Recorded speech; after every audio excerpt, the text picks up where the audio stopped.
اعوذ باللہ من الشیطان الرجیم بسم اللہ الرحمن الرحیم۔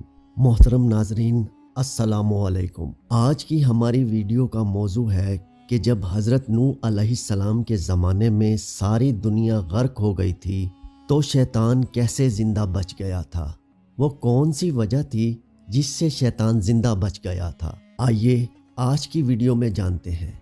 ابن ابی دنیا مقائد الشیطان میں حضرت ابن عمر رضی اللہ تعالی عنہ سے روایت کرتے ہیں کہ ابلیس نے حضرت موسیٰ علیہ السلام سے بھی ملاقات کی تو اس نے کہا، اے موسیٰ، اللہ تعالیٰ نے آپ کو اپنی رسالت کے لیے منتخب فرمایا اور آپ سے کلام فرمایا۔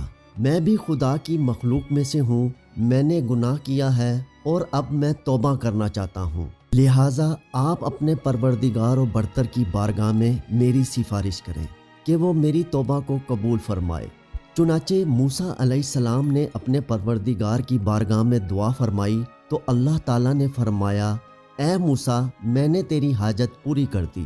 چنانچہ موسیٰ علیہ السلام ابلیس سے ملے اور فرمایا، مجھے حکم ملا ہے کہ تو آدم علیہ السلام کی قبر کو سجدہ کر تو تیری توبہ قبول کر لی جائے گی۔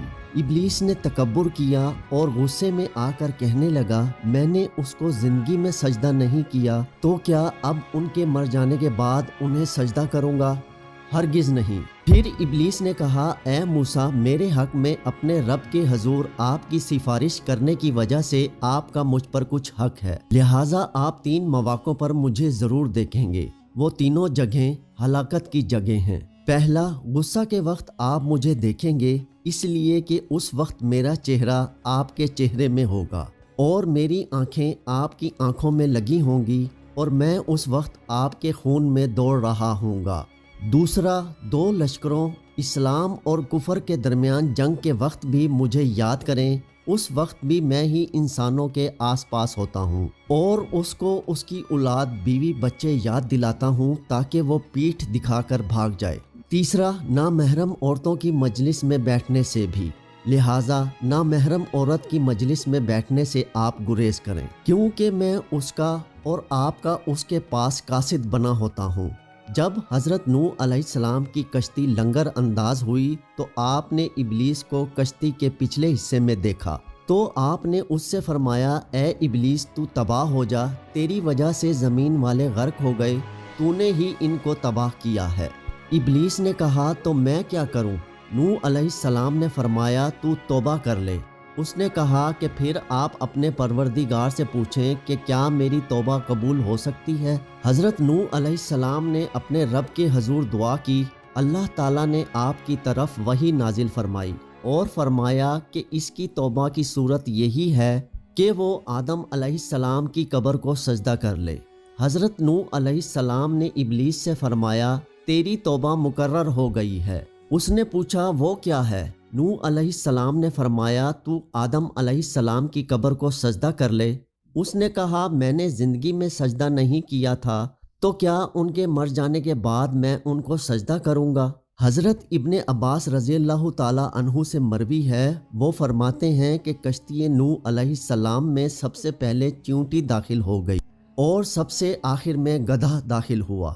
ابلیس گدھے کی دم سے لٹک کر نوح علیہ السلام کی کشتی میں داخل ہو گیا۔ حضرت نوح علیہ السلام نے کشتی میں جانوروں میں سب سے پہلے چیونٹیوں کو سوار کیا اور سب سے آخر میں گدھے کو۔ جب گدھا داخل ہو گیا تو گدھے نے اپنا اگلا حصہ کشتی میں داخل کیا تو ابلیس اس کی دم سے لٹک گیا، جس کی وجہ سے گدھا اپنے پاؤں اٹھا نہ سکا۔ حضرت نوح علیہ السلام اس سے فرمانے لگے، تجھے خرابی ہو، داخل ہو جا۔ اس نے پاؤں اٹھائے مگر اٹھا نہ سکا، یہاں تک کہ نوح علیہ السلام نے فرمایا، خرابی ہو، پورے طور پر داخل ہو جا، اگرچہ تیرے ساتھ شیطان ہی کیوں نہ ہو۔ جب نوح علیہ السلام نے ایسی بات کی تو شیطان نے گدھے کا راستہ صاف کر دیا اور گدھا اندر داخل ہو گیا اور شیطان بھی اس کے ساتھ کشتی نوح میں داخل ہو گیا۔ نوح علیہ السلام نے اس سے پوچھا، اے اللہ کے دشمن، تجھے کس نے داخل کیا؟ اس نے کہا، آپ نے گدھے سے نہیں کہا تھا کہ پوری طرح داخل ہو جا، اگر تیرے ساتھ شیطان ہی کیوں نہ ہو؟ حضرت نوح علیہ السلام نے فرمایا، چل میرے پاس سے نکل جا۔ ابلیس نے کہا آپ کو مجھے اپنے ساتھ سوار کرنا لازمی ہے کیونکہ مجھے قیامت تک مہلت مل چکی ہے کہ میں قیامت تک زندہ رہوں گا اور اللہ اس طوفانی عذاب سے مجھے اسی کشتی کے ذریعے بچا لے گا۔ چنانچہ ابلیس کشتی کی چھت پر سوار ہو گیا۔ حضرت ابن عباس رضی اللہ تعالیٰ عنہ سے مروی ہے، وہ روایت کرتے ہیں کہ جب اللہ تعالیٰ نے گدھے کو کشتی میں سوار کرنے کا ارادہ فرمایا تو نوح علیہ السلام نے گدھے کے دونوں کان پکڑے، ابلیس نے اس کی دم پکڑ لی۔ نوح علیہ السلام اس کو اپنی طرف کھینچنے لگے اور ابلیس ملعون اسے اپنی طرف کھینچنے لگا۔